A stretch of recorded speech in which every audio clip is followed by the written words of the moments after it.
All right, welcome back and good morning once again. You're still watching TV47 Breakfast with me, Fred Indimuli. And after talking about how to make money, save money and invest, probably it's a good idea to talk about how to make money.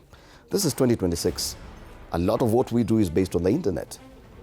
A lot of internet-based solutions. So this morning, we want to talk about how youth are building tech businesses from idea to app. And with me this morning, I'm privileged to have some young people who are very well versed with some of these opportunities. On my immediate left, Stanley Samuel Owino, who is a machine learning engineer. Karibu sana, you'll be telling us what a machine learning engineer is. For some of us very old people, some of this lingo is a bit off, but we'll get to understand and learn and probably benefit from it. Nigel Omondi also joins us. He's an e-commerce automation and revenue optimization specialist. I'm thinking that is how to monetize some of these solutions. He'll be telling us that. And of course, Kelvin Gasha was a co-founder NBT Technologies and one of the founders of one of these tech-based solutions. Yes. So karibuni sana. And probably, Kelvin, let's start with you. Yes. What is the solution you have that is based on the internet and what is it trying to solve? Okay. Simply take us through what you're working on. Yes, so thank you for having me here. So the solutions that we are building is Build Buddies.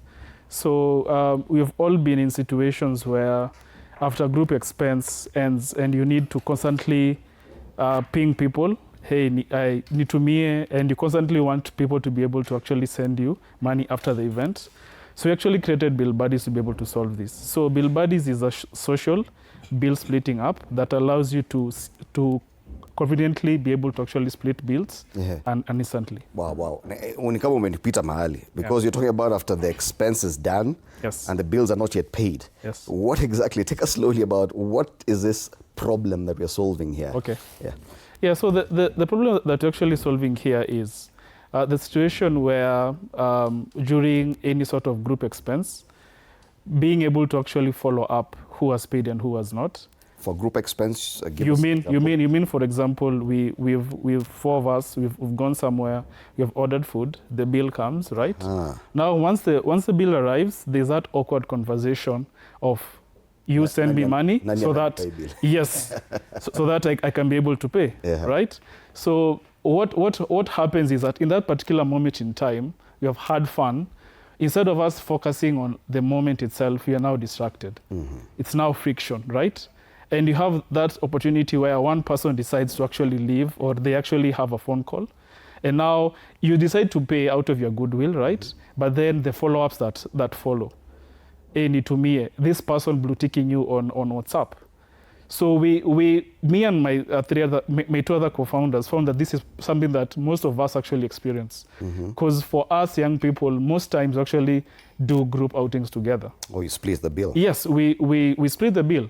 Yes, so anything that we do, we actually want to be able to split because now of the economic pressure, the situation on disposable income. So any opportunity that you have to be able to split the bill, you want to actually take advantage. So basically Build Buddies, if I get you right, is some sort of solution to follow up on how the bills are split and who hasn't paid yet. Yes, and also it helps you to be able to actually settle the bill. So a typical example will be, you see that bill for 10,000. I as a bill creator, I'm going to send you a bill invite on WhatsApp. Let's say your share is 2,000. You click on the link and you actually pay instantly using M-Pesa. Then once the bill is fulfilled, once the target amount is reached, 10,000, I am now able to pay to the vendor. This is via send money, pochi la biashara, or buy goods. So this is how it comes on a 360 experience. So apart from allowing to be able to see who has paid and who has not, we also even allow you to be able to actually pay. So you don't have to have these conversations face to face? You don't. Everything goes online? Yes. Is it the same as probably you hail one cab? Yes. And before you get to your destination, you have this discussion online? No. Actually, what happens is you have two situations. So there is on the spot situation, right? The spot situation is we have all gone out. I have your number. Even if I don't have your number, I can add you to the bill, right? So enter the bill amount. I add you via my contact list. You get the invite and then you pay, right? And then there's also the situation where I can pay and then send you the link later for you to be able to reimburse me so that I can settle via send money. Yes, so it's very flexible. Okay. One of the challenges I see from that is that it's based on a certain age set. I don't know how the other older generation is taking it up, because probably they do it different. Yes. Is this targeted purely to a certain generation? Yeah. So when we were doing the initial feasibility study, we actually identified our persona, who is a Gen Z, because we did the user demographic, and we realized that for most Gen Zs, even a small bill of 1,000, they actually split. So they also have shared accommodation, shared expenses, right? So that is our target persona. But when we went into the market, like I had my mom tell me, hey, Kijana, I want to be able to use your app. So for us, then we went back to the drawing table. And that's why within the app, we have a fundraise feature. So the fundraise feature does the same, but now for fundraising for Harambee, because we realized that for the older generation, splitting bills for like meals is not something that is common. But what is common actually is actually doing fundraising. There is somebody in the village that needs school fees. So actually build fundraise within the app to be able to target this demographic. So it can go extend to Harambees and such. Yes. Okay. Yes. So Nigel, now that you're an expert in as far as optimization of revenue from such a venture, because this is very specific to generations. Yes, I know there are outliers and there are people, the older generation might come into this. But what are the challenges in optimizing such solutions? Because at the end of the day, I believe that Kelvin will want to make money from this invention. Yeah.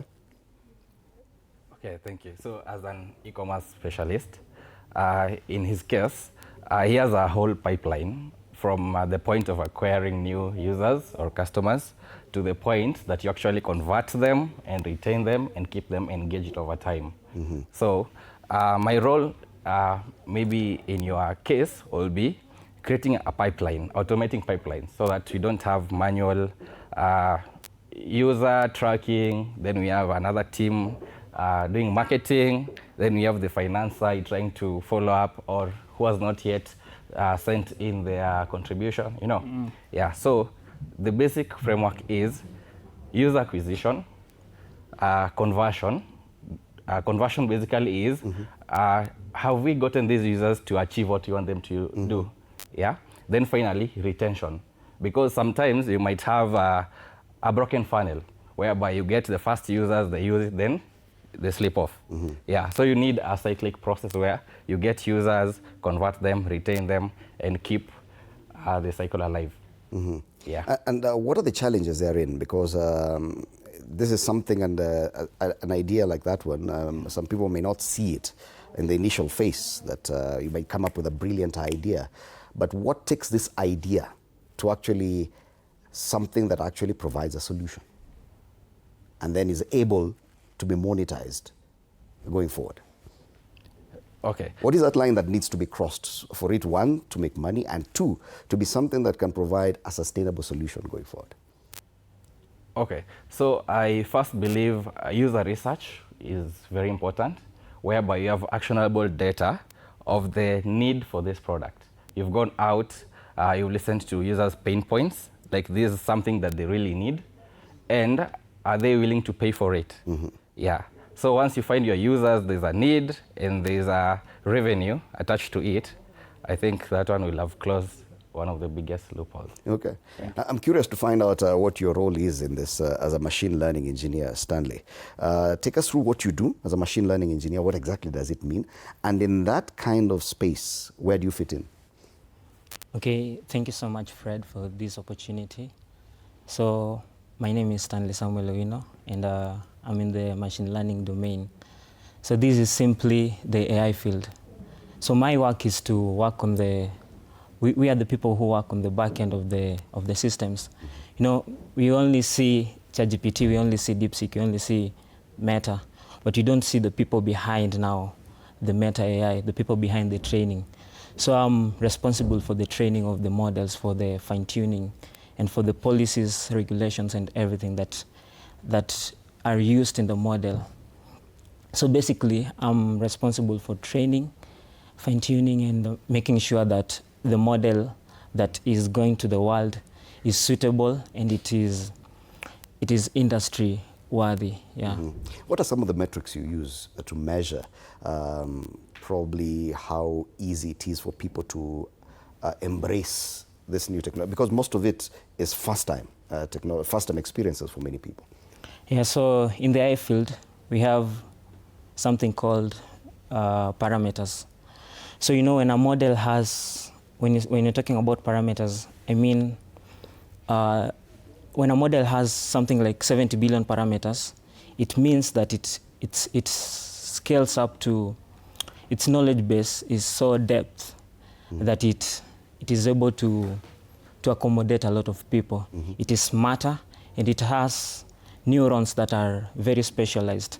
So when you're talking about, for instance, cloud, they launched Opus, their recent version 7. AGI. So AGI is artificial general intelligence. This is where a large language model will be able to now reason on its own and make decisions like human beings. You know, what the AI thing is trying to do, you know, people are just saying AI. What all these companies are trying to do, they're just trying to replicate the human brain. You know, the human brain, we have neurons, and we have neurons in AI. So with the new advancement in technologies, we have NVIDIA coming up with these GPUs. They allow for scaling of now models. Now we saw Gemini. They had something called, I don't know if you heard of AlphaZero and AlphaGo and AlphaFold.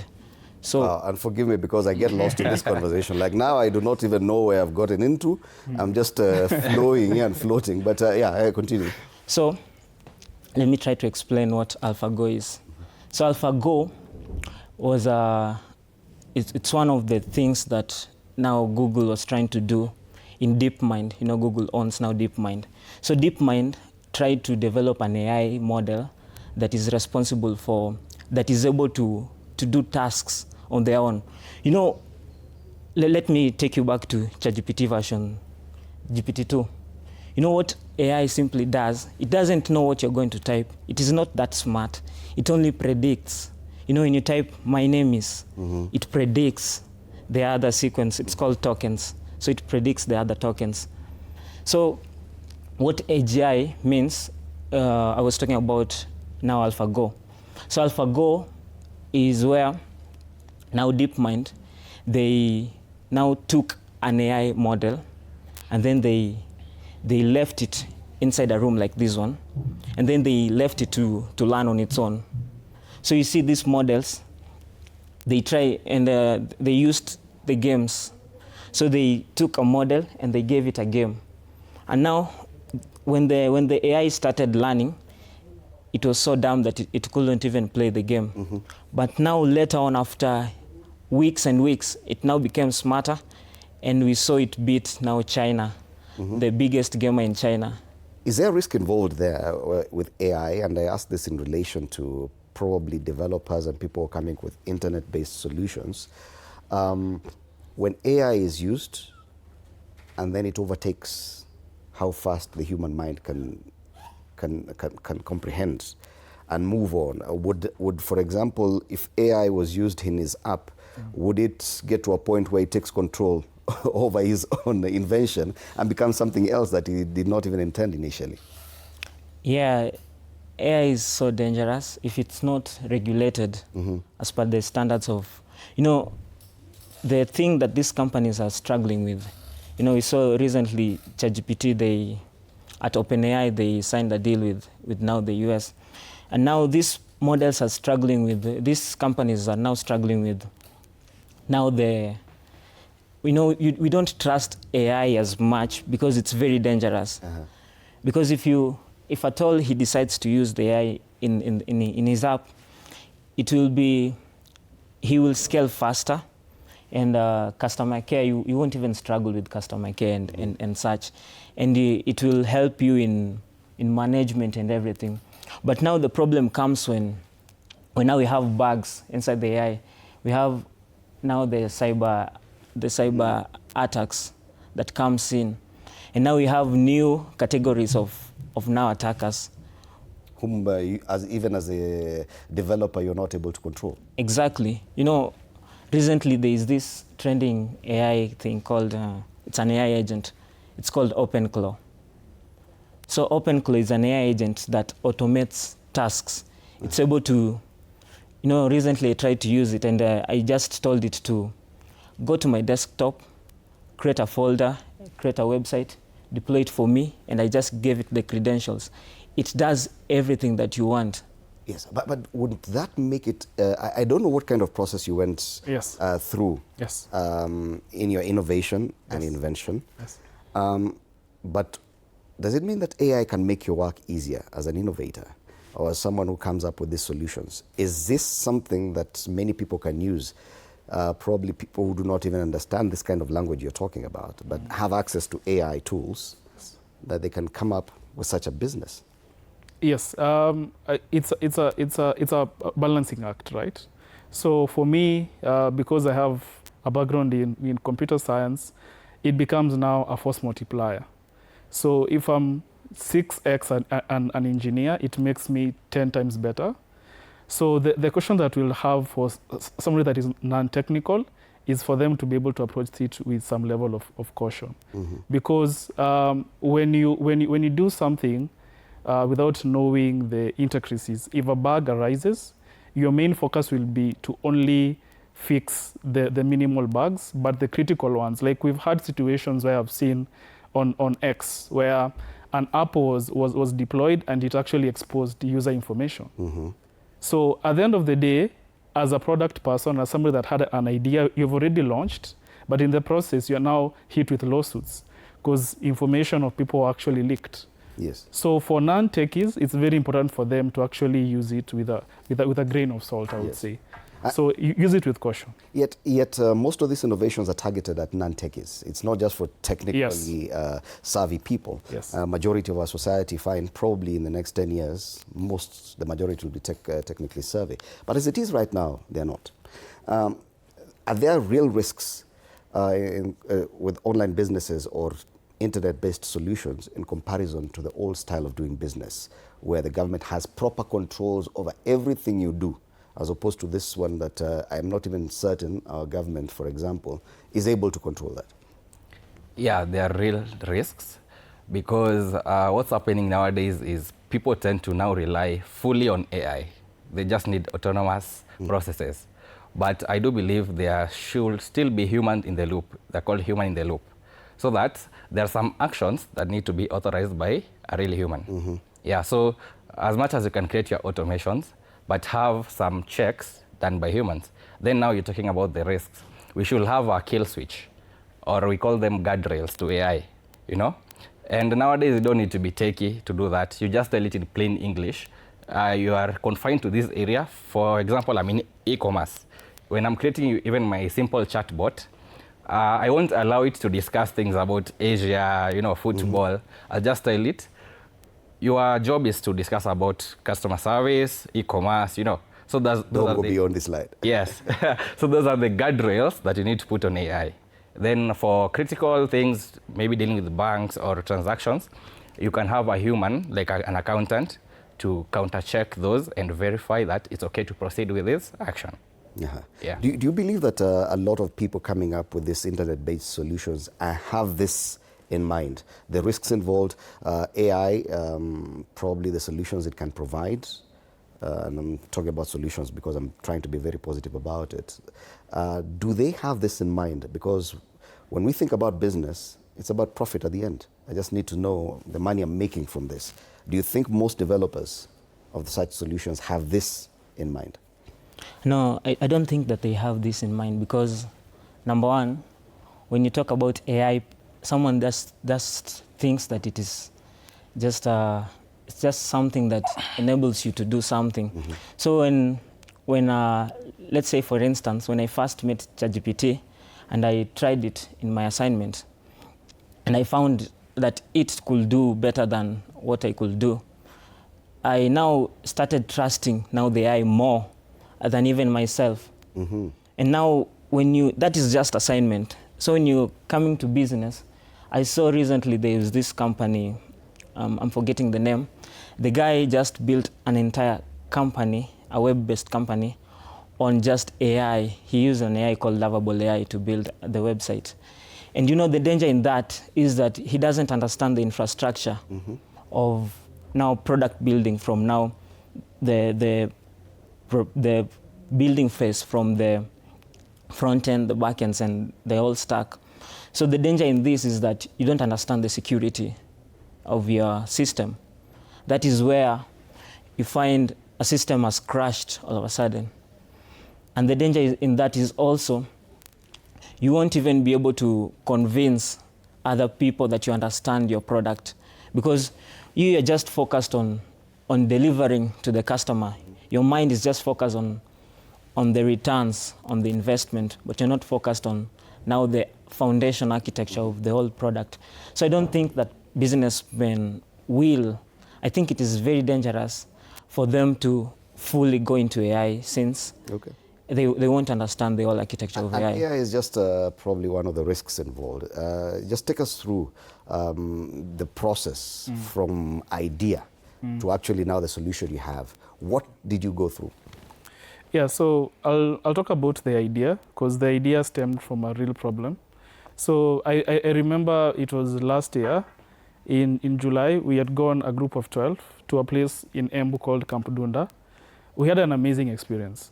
I think we were there 2 days. So normally within that group, we have our designated treasurer, I will say, somebody that takes care of our bills and expenses.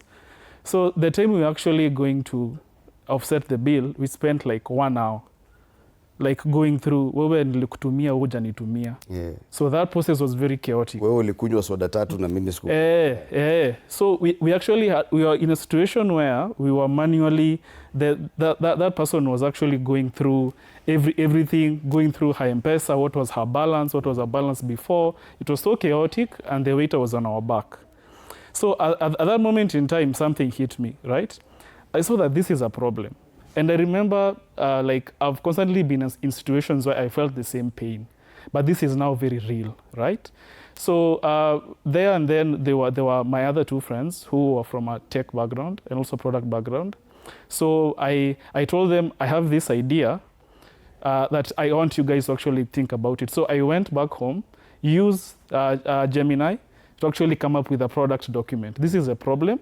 This is what you're trying to solve, right? So at that time, it was not even called Bill Buddies. It was called Pesa Split. Because my thinking was, we need something that uses M-Pesa to be able to actually split bills. Simple and defined. So I sent it to my other 2 co-founders.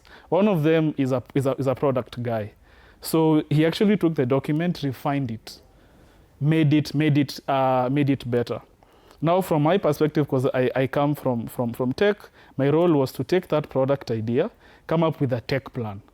This is how, from a tech perspective, we can approach this problem, given this product. So now, from I think it was around June, the process began, where now we started aiming towards an MVP. An MVP in tech is a minimum viable product. So what are the baseline features that you can be able to actually build for this particular problem? And it was very simple. I want an app that allows people to be able to be invited in a bill, split bills, send the link, they can pay via M-Pesa. Once the bill amount is reached, we can now be able to settle. A very defined criteria, right?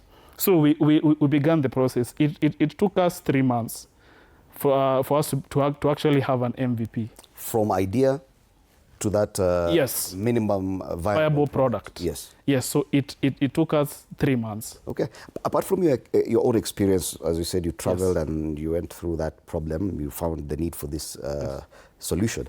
Did you try and find out the experiences of other people away from your circle? Yes. Find out the viability of such? Yes. So when what was really interesting is, you remember I mentioned about like the Pesa Split?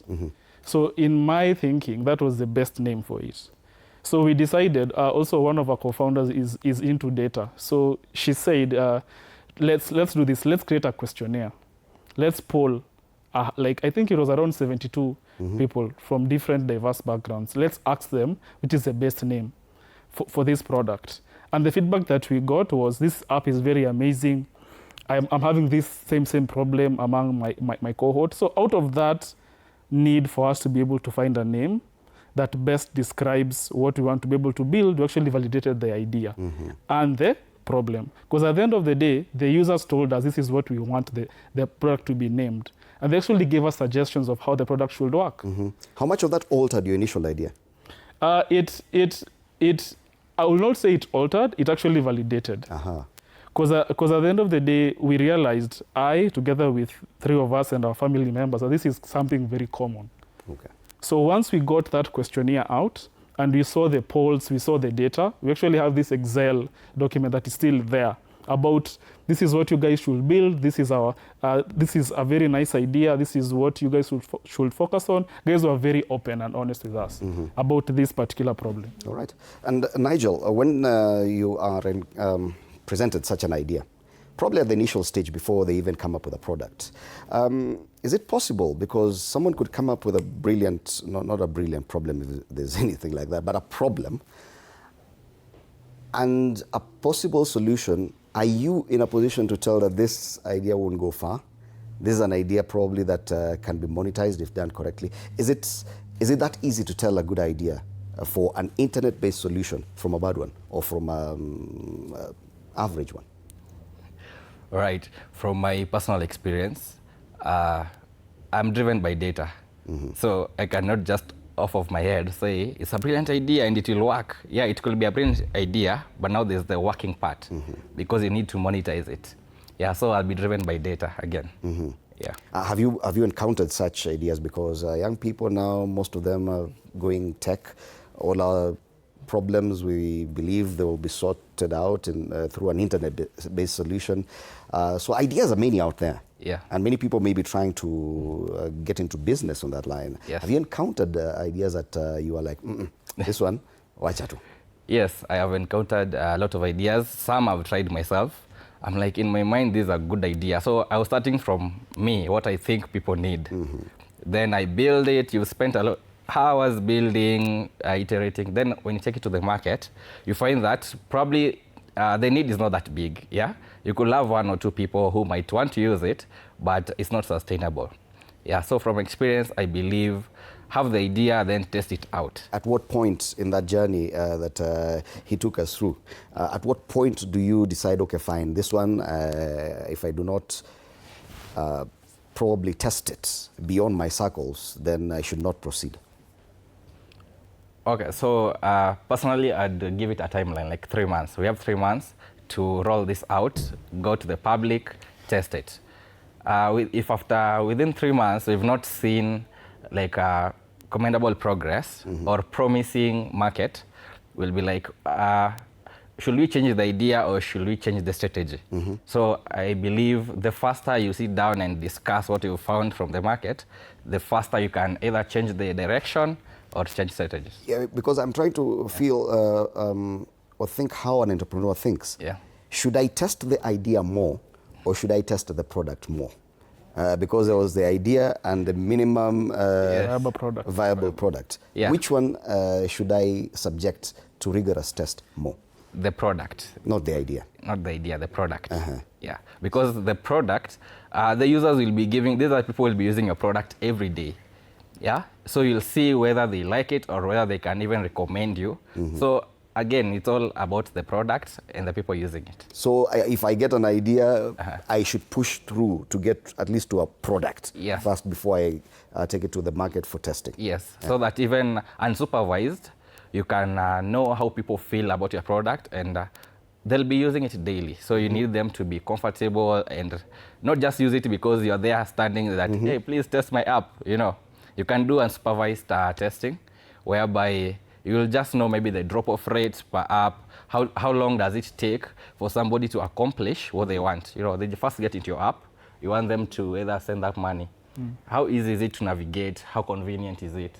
Yeah, so you can do testing on the real users with the real product. Okay. Yeah. What is your take on that, Stanley? From even a machine learning engineering perspective, it takes a lot for you to come up with a product. Then you take it out there for testing and people tell you, this one is useless. Yeah. Yeah, thank you so much again, Fred. And I experienced it when I was launching my, I created my first AI when I was in third year. It was in 2023. And the first version of the AI was called, I named it Stanley AI version 2.0. After yourself? Yeah, after myself. Okay. And you see, the first version, when I launched it to the market, I'm just a single person trying to build something that I think it was solving a problem. At that time, this Gemini and Kimi and ChatGPT, they couldn't even speak in the local dialect. Now I saw there's this gap. And now I saw that they were focusing more on the Western market and not on the African market. So I decided to create a model that will be used by the Kenyans as a whole. So when I first released the first version to the market, a lot of people came into my DM and told me, it cannot even calculate calculus, it cannot do this, it cannot even create a PDF. What kind of AI is this? And when you release too early, you get a lot of backlash. When you take time, the AI world is moving so fast. So when you step down a little bit, you may get out of the race. That is why you have to scale faster, move faster, fail faster. So later on I decided to launch now. I rebranded the name from Stanley AI to OpenKai AI. And it was powerful. It could now compete. It could now speak 15 languages in Kenya. Wow. But now the challenge with that is that I open sourced it.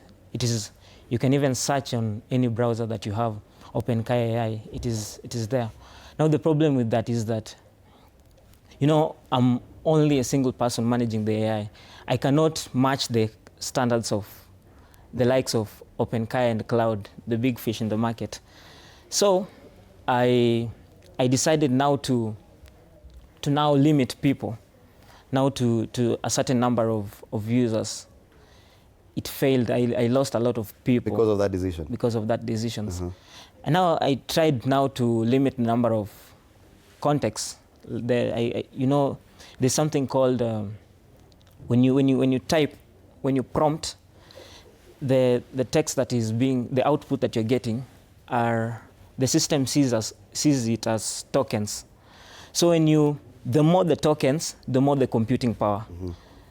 So I tried now to limit these people to a certain number of tokens. Now, let's say, when you're using GPT, when you try to use GPT, after a certain number of hours, you'll see that they're telling you that you've exceeded the number of tokens. Now it shifts now to GPT-5 mini. So that is what I did. I lost a lot of users. Wow. And you feel like probably if you had more hands, more people to handle it, the experience would have been different? Yeah, it could have been different. Now I'm a machine learning engineer. I'm supposed to be focused on now building the model itself. Yes. But now I'm doing everything. I'm a software engineer. I'm building a website that ensures that a website that is user-friendly, the one that people can interact with. So what I'm getting is that even in online-based solutions, you would still require structures that are there in a normal business, like a shop or something else. Why is that? We thought that probably the fact that it's online, it would be easier. For example, how is your work structure? How many people are behind this app on a daily basis? Yeah, so we actually 3 of us. So we are actually segmented around our specific domains. So we have tech, which I'm in charge of. So I'm the CTO. We have my other colleague who is in charge of product and brand.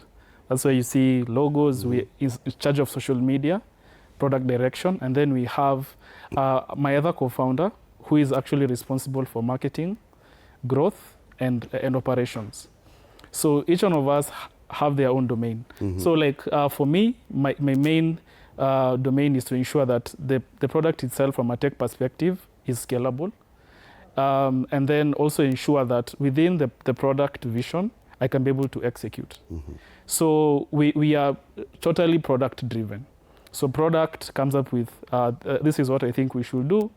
My thinking is around how do we execute it and how does it scale? Have you ever felt pressure in, as far as human resources is concerned, that probably we needed more hands? It would have made this business better or easier? Yes. Because at the end of the day, like for us, right now we are at over 1,000 users. So one of the things that actually emerges is we have a lot of direction in terms of features that we want to be able to build. Now, because I'm also building this part-time, there's that thinking that I also have of if I had an extra developer, then we could be able to actually manage this, right? Also, my colleague, you saw that for the marketing aspect, she actually handles 3 domains, which are very huge. If you're in charge of marketing, operations, and actually growth, it is a very huge domain. So also from her perspective, sometimes she feels stretched. But what we actually, what helps us is that our synergies, we are friends, right? So product can help marketing in terms of social media posting, right? Same case to me. So we actually rely on each other because the main point is to reduce the cost of operation. Yes. But from your own perspective, and you've been involved in this development at some point, some of the solutions are supposed to be active 24/7. Yeah. And do they also require babysitting 24/7? That in case something happens, someone needs to be awake at whatever point of the day to actually prompt something to ensure the seamless flow. Is that how it works? No, because as an automation expert, what you do is there's a baseline. When everything is running okay, there are no notifications, no alerts, no nothing. So should there be an alert at a weird time of the night, when you're building automation, there should be like a fallback. When this happens, nobody is reachable, fall back to this. So you see, like you have a predefined steps. You already anticipate some of these things before they happen. So nothing barely catches you by surprise. Yeah. So people don't have to stay up at night just waiting for notifications and responding to them? No, you don't have to stay up. And also the other part that automation shines is, say the team needed like 5 engineers, right? But you have 1 engineer who is really good at maybe automating those processes because the processes are always the same. And also there's 2 types of automation, right? There's one that, you know, if X happens, do Y. That's so clear. Then now comes AI, where we talk about agentic AI. It can make its own decisions. He was talking about AGI, artificial general intelligence. So you don't have to program everything to the beat. If this happens, do that. So it reaches a point where AI says, the network is down. What should I do? What will the engineer do? The engineer will, first of all, maybe reboot the device, check XYZ, you know. So it should be autonomous. Human involvement should be very minimal. Okay. Yeah. All right. You talked about how fast technology changes. You may go to bed tonight, when you wake up in the morning, something has moved.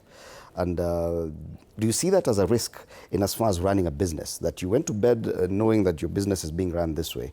By the time you wake up and you left AI that thinks for itself, a few things have changed. Yeah, it's so risky. You know, recently we saw Meta laying off their clients. No, not clients, but their employees. And now, when you're talking about businesses, no, I saw Elon Musk recently when he said that the person that you should be afraid of is that one person who has artificial intelligence, access to network, and access to a laptop or a desktop.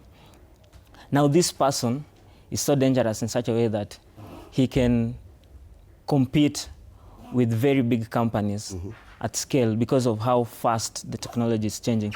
Because now when I want to call, let's say when I text a certain company, you'll see that there's a bot that replies it instantly.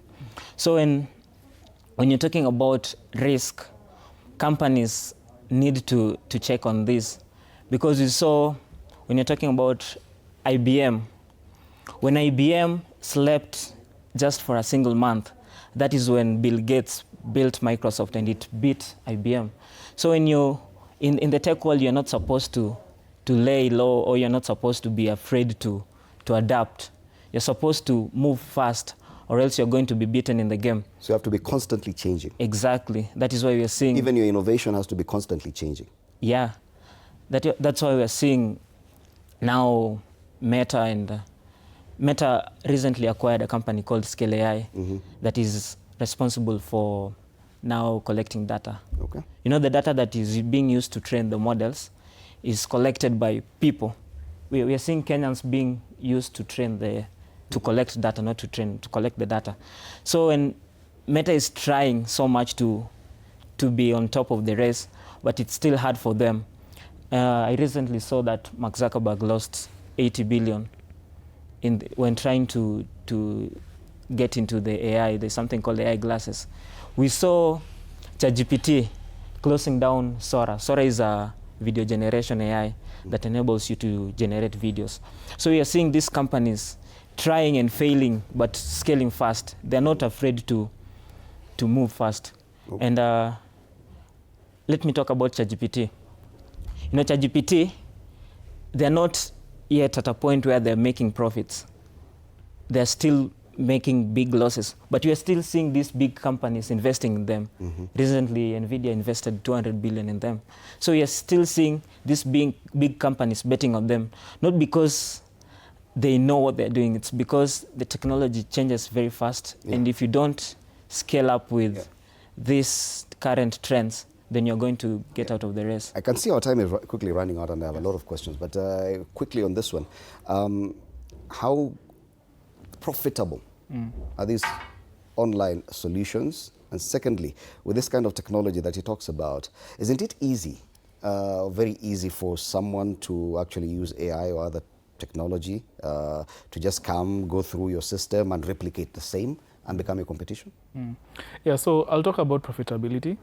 So when you're actually building a startup, when you're looking at, like for us, we have a very clear revenue model, but our main emphasis right now is product market fit, right? So we actually see we have a path to profitability, but it's probably going to be after year one, right? So right now our main focus is... So no profit for now?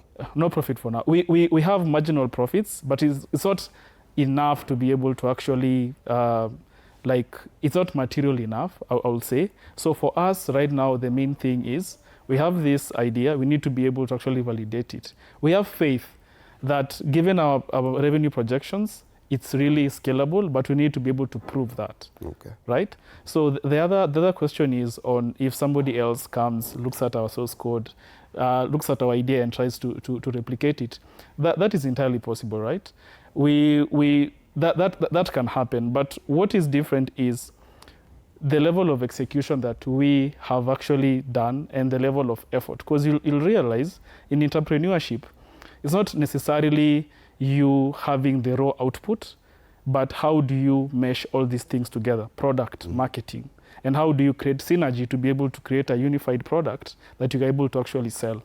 Right? And for us, the biggest win is us as individuals, right? Because as NBT Technologies, we own Bill Buddies, but we have plans to develop other products. All right. Right? So if somebody else comes and tries to compete with us, they're welcome. There's enough cake for all of us. So it's a question of, can you outwork us? That is a question. Interesting. Yes.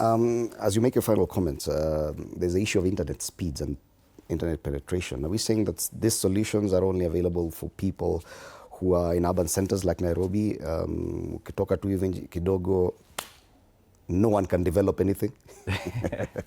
Yeah, that's quite a challenge, especially in rural areas where network coverage is limited. But nowadays we have mostly portable Wi-Fi. So we try, some of these technologies depend on one another. None is just a standalone. So if you want to take something in a remote area, you also have to consider what do they need to use my product.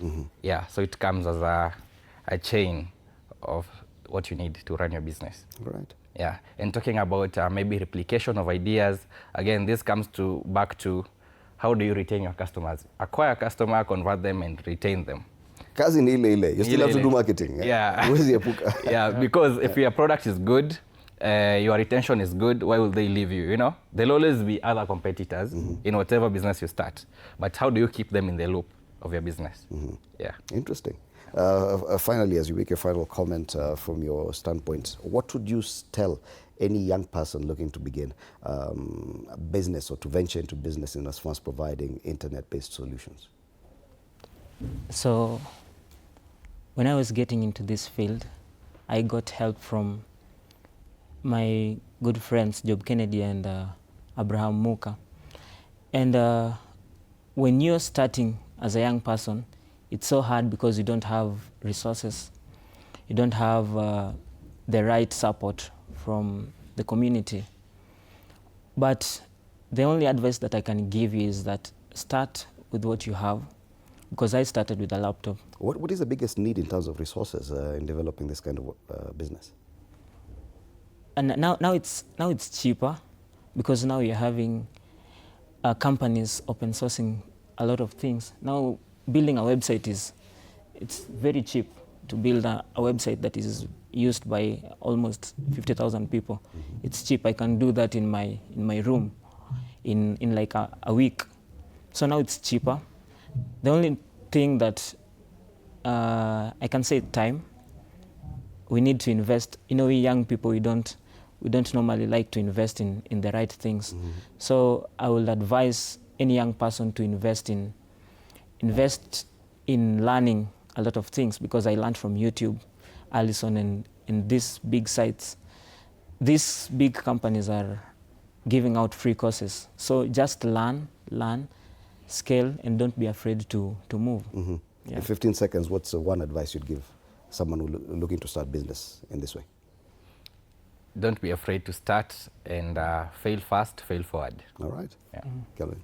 Weka mawe. Be audacious, try it. Mbaya. But it's a very interesting topic. I would want to continue with this conversation, but unfortunately we are out of time. Thank you so much, Kelvin Gasha, who's a co-founder NBT Technologies, and he's one of those behind Bill Buddies, which is an internet-based solution.